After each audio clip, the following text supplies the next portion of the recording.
excited to be here.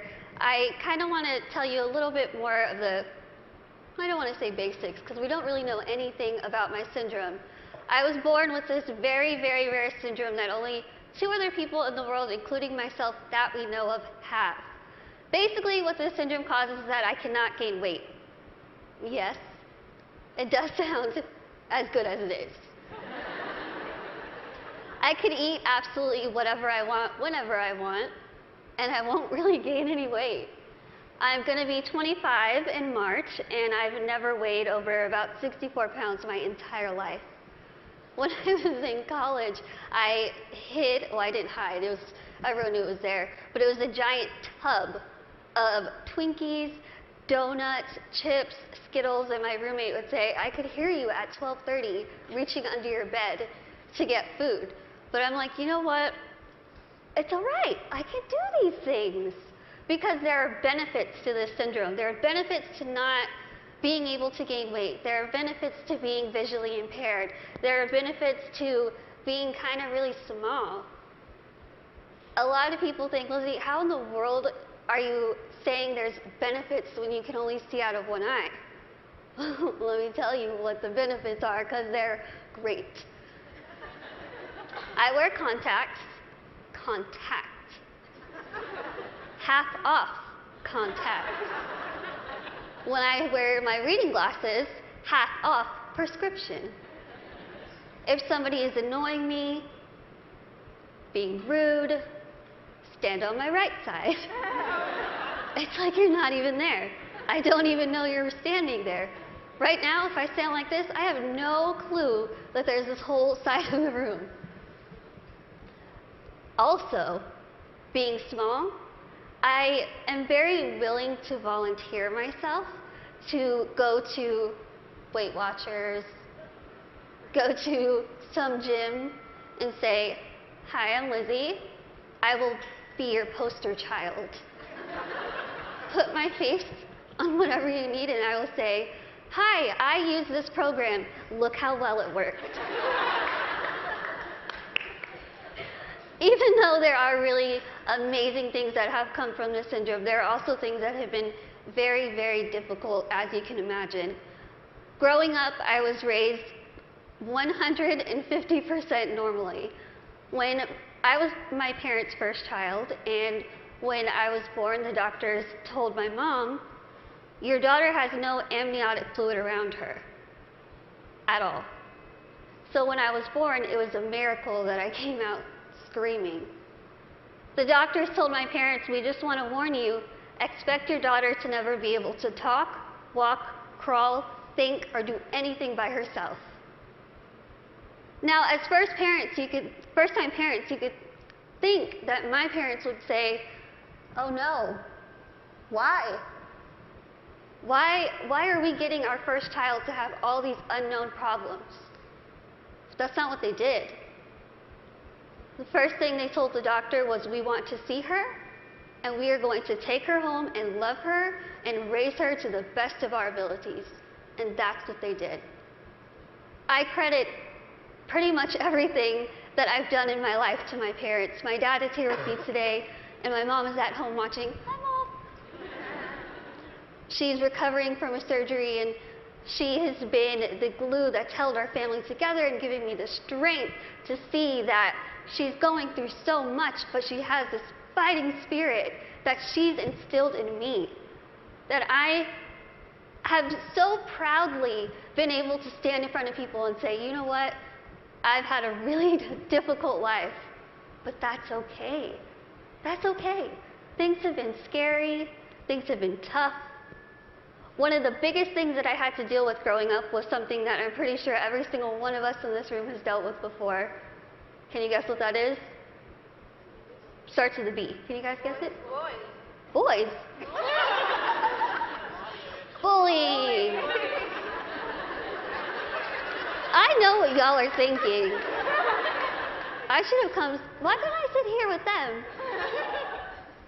I had to deal with bullying a lot, but as I said, I was raised very normally. So when I started kindergarten, I had absolutely no idea that I looked different. No clue. I couldn't see that I looked different from other kids. I think of it kind of as a big slap of reality for a 5-year-old because I went into school first day decked out in Pocahontas gear. I was ready.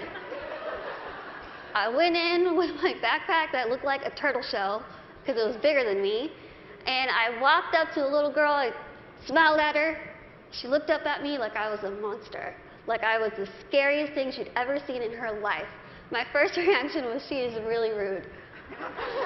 I am a fun kid and she's the one missing out, so I'll just go over here and play with blocks or boys. I thought the day was going to get better, and unfortunately it didn't. The day kind of got worse and worse, and a lot of people just wanted to have absolutely nothing to do with me, and I couldn't understand why. Why? What did I do? I didn't do anything to them. In my mind, I was still a really cool kid. So I had to go home and ask my parents, what's wrong with me? What did I do? Why don't they like me? And they sat me down and they said, Lizzie, the only thing that's different about you is that you're smaller than the other kids. You have this syndrome, but it's not going to define who you are. They said, go to school, pick your head up, smile, continue to be yourself, and people will see that you're just like them. And so that's what I did. I want you to think and ask yourself this in your head right now. What defines you? Who are you? Is it where you come from? Is it your background? Is it your friends? What is it? What defines who you are as a person? It's taken me a very long time to figure out what defines me. For so long, I thought what defined me was my outer appearance. I thought that my little tiny legs and my little arms and my little face was ugly. I thought it was disgusting. I hated when I would wake up in the morning and I was going to middle school and looking in the mirror, getting ready and thinking, can I just scrub this syndrome off? It would make my life so much easier if I could just scrub it off. I could look like the other kids. I wouldn't have to buy clothes that had Dora the Explorer on it. I wouldn't have to buy stuff that was bedazzled when I was trying to be like the cool kids. I would wish and pray and hope and do whatever I could to pray that I would wake up in the morning and I would be different and I wouldn't have to deal with these struggles. It's what I wanted every single day, and every single day I was disappointed. I have an amazing, amazing support system around me who never pity me, who are there to pick me up if I'm sad, who are there to laugh with me during the good times, and they taught me that even though I have this syndrome, even though things are hard, I can't let that define me. My life was put into my hands, just like your lives are put into yours. You are the person in the front seat of your car. You are the one who decides whether your car goes down a bad path or a good path. You are the one that decides what defines you. And let me tell you, it could be really really hard to figure out what defines you. Because there are times where I would just get so annoyed and frustrated, and I don't care what defines me. When I was in high school, I found a video, unfortunately, that somebody posted of me labeling me the world's ugliest woman. There were over 4 million views to this video, 8 seconds long, no sound, thousands of comments, people saying, Lizzie, please, please just do the world a favor, put a gun to your head and kill yourself. Think about that. If people told you that, strangers told you this. I cried my eyes out, of course, and I was ready to kind of fight back, and something kind of clicked in my head, and I thought, I'm just going to leave it alone. I kind of started realizing that my life is in my hands. I could either choose to make this really good, or I can choose to make this really bad. I could either be grateful and open my eyes and realize the things that I do have and make those the things that define me. I can't see out of one eye, but I can see out of the other. I might get sick a lot, but I have really nice hair. Thanks. You guys are like the best little section right here. I lose my train of thought. Okay, where was I? Hair. Okay, thank you. Okay. So I could either choose to be happy or I could choose to kind of be upset with what I have and still kind of complain about it.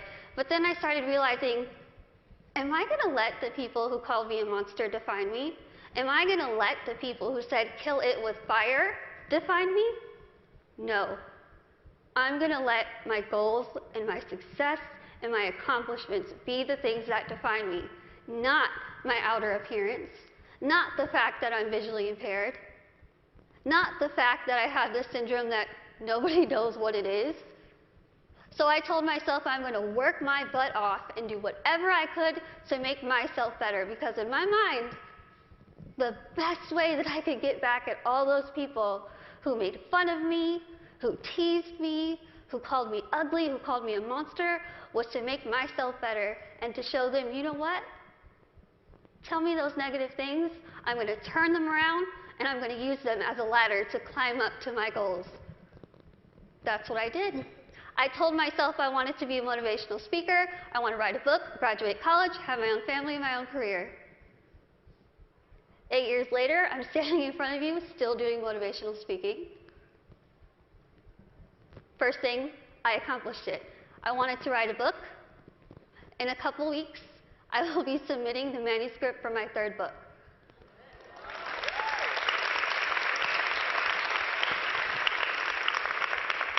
I wanted to graduate college, and I just finished college.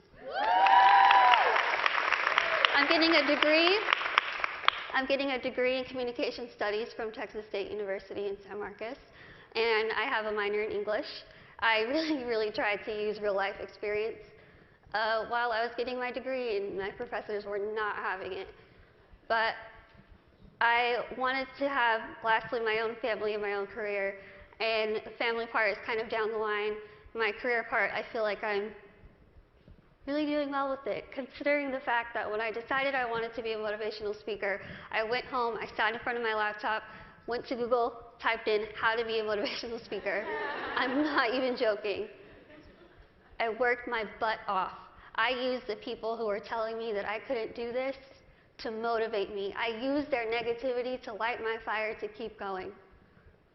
Use that. Use that. Use that negativity that you have in your life to make yourself better, because I guarantee you, you will win. Now, I want to end with asking you again. I want you to leave here and ask yourself what defines you. But remember, brave starts here. Thank you.